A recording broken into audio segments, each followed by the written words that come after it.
herbs ng na ginagamit ng Batil's Food House. So, organic talaga. I'm trying the Hainanese chicken. So tender, guys.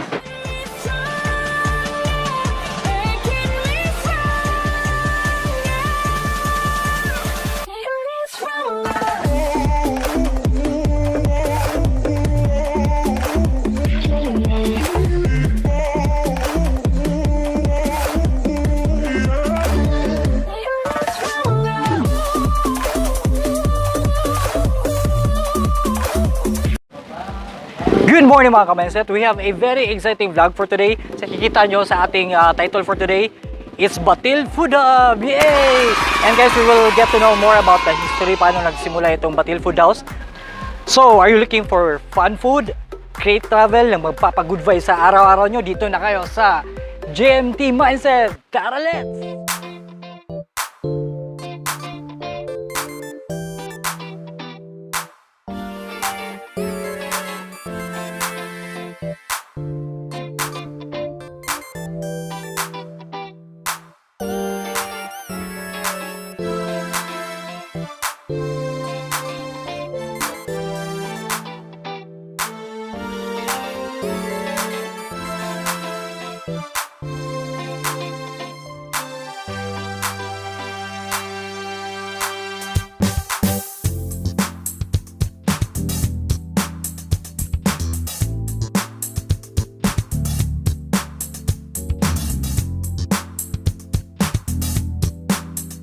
Welcome mga ka-mindset. We have a panibago and very exciting na vlog for today. Of course, nakikita nyo sa title ng vlog natin ngayon.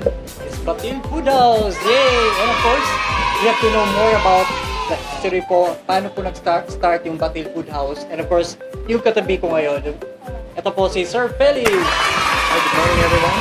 Welcome to Batil's Food House. Alright. So sir, kumusta naman po kayo and how was the challenge that you had according to the MSCQ and the MCQ? We're doing good. I mean, aside from the dine-in is limited lang. However, the food panda is it's been quite good as well for us. Yeah. Yun, very good. Kasi guys, yun yung pagkaganda po guys if you have a restaurant like this po. If sometimes yung other restaurants that are closed, malakas naman yung food delivery, right sir? Yes. Ayun. And guys, yun, we're actually here sa Batil'S na Cuisine. And I'm pretty sure that you would like to know more about kung paano nag-start yung Batil Food House. So, sir, paano po nag-start yung Batil Food House? Actually, it was started last October, last year, during pandemic. I started with a food trade order, and then a lot of friends was asking me why not doing a short orders. So I come up with this. Okay. So yeah, it was started last October, and so far it's been quite good. Although there's some challenges kasi we open and then we go back to lockdown and things like that. But luckily we're okay. Thank you God about that. At least nalagpasan ni sir kahit anong challenges kasi gano'n naman talaga yun guys, even sa buhay natin, diba? And we all worldwide naranasan natin yan. So thanks God about that. And I've actually searched online po about the word batil. It's actually a Bisaya term or even in Spanish meaning mix. So if nakikita nyo ni sir, yung menu nila is all mixed. Right sir? Yeah, exactly. Actually, it was a tambay word. We call it a tambay word here in this particular place in Batil. I mean in Bulacao. So we usually call when we get up together. I mean when we're together, we call it Batil. So when I come up to idea what kind of name or what name would I put, so I choose Batil's because it's famous here. So basically it's a steer. So yes, as what he said, basically it's more mixed because the choices of the menu that we have is basically we have the Chinese cuisine, Western cuisine, and Italian cuisine. So yeah, basically that's Batil guys, parang nagbabatil ng itlog, ganun yun. So, siguro I'm pretty sure that nasa isip nyo kung bakit si sir, yung menu niya may mga Singaporean, may mga Italian, mga ganun. Because of your history sir, nagtatrabaho sa barko before, right? I'm actually working in a cruise line, so I get my influence with the place, the place that I've been visiting, and then I try to do it when I'm on my vacation. So plus I get my I was inspired by my mom. Basically, kasi yung nanay ko ay nagluluto.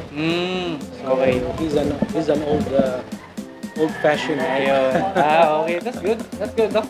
Ganun naman talaga, guys, no? It's from maybe some family or experience like that. And sir, what do you actually offer here sa Batil Food House? We do offer different cuisine, as what you can see in the menu.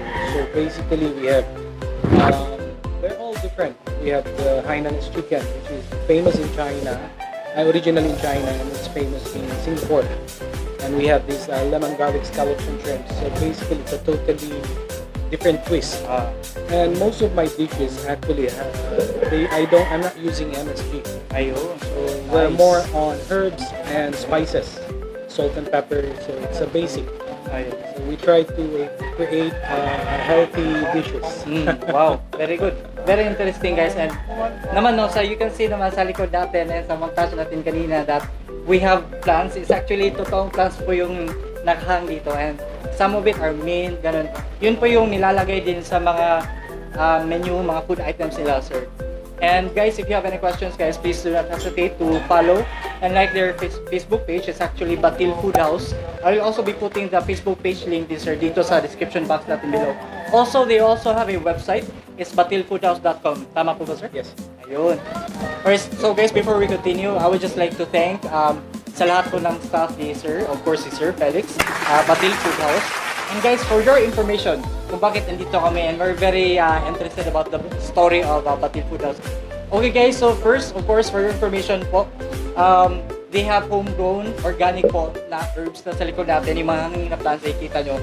So they actually don't need to get suppliers po. So that's why first, they're using organic po. And you can choose po different menu items. Some of the food cuisines around the world, you can only taste here po sa Bulacao, dito lang sa Batil Food House.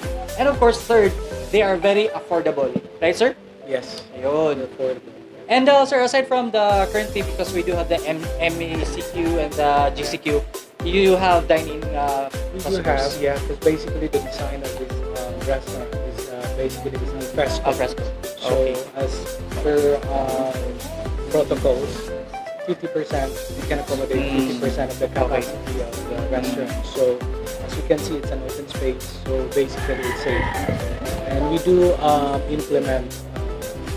We strictly implement safety and health protocols. That's why we're a little far, yeah? We're not that close. Alright. Yun, tama po yun. And guys, of course, they also have the food delivery, which is yung Food Panda. Yeah, we do have Food Panda. Or if you can't reach Food Panda, you can just go straight to the website and just message us. It may take some time, but usually we're updated with the messaging. Alright, very good guys. I'm pretty sure sobrang natatakam kayo at nagugutom. Very curious about the foods that they have. And sir, invite natin sila. Well, I would like to invite everyone. We're open Tuesday till Sunday. We open from 11 o'clock till 9:30 because we adjust the time because it's an MSCQ. But usually we close at 10 o'clock in the evening. But this time we close it at 9:30 because of the curfew. So you can visit us. We're closed on Monday, but the rest of the week we're open. Okay. Yeah. Alright.